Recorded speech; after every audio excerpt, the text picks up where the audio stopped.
Okay, shout out to Ayush Mahanti who put me up on this in this comment. This is a good one here.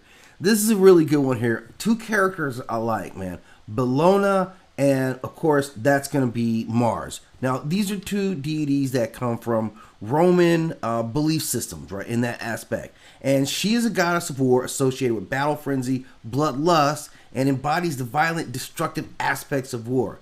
Now, the interesting thing is they're seen as companions, these two. Either she is at times his sister or his consort. And she has the ability to influence warriors, like get people in battle lust. And she personally embodies all the aspects of like conquest, like subjugating your enemy. She's all about that. Now, Mars, of course, is another interesting figure. He's a patron warrior of soldiers, strategy, and disciplined combat. Now, this is where it's going to come into play. He's also associated with war, but in a kind of in some of the different aspects. Like, see, here's the thing.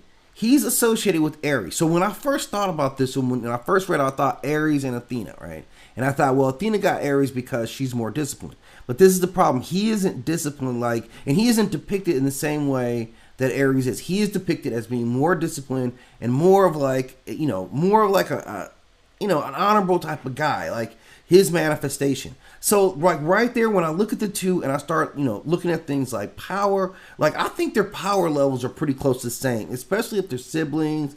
Like, the female aspect of these gods, they were just as powerful. So I think in terms of power, I think that she's right there with them. I think that, she commands this destructive force. So I think she adds a bit of like chaotic energy to her, right? That bloodlust. So she kind of goes, she can get after it, man, with that energy level. But here's where I think he wins. And I think he does, like most of the time.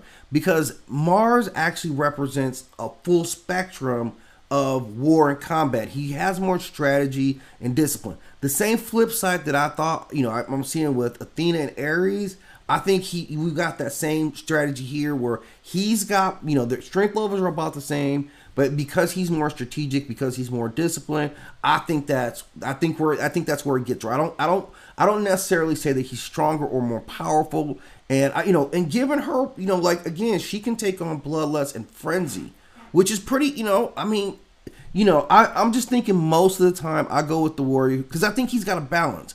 He also gets that bloodlust. He's a warrior. He gets hyped by the influence of war as well, but he's also more disciplined. And I think that's like that slim edge between the two. So I hope that answers your question. And let me know what you think about it in the comment section.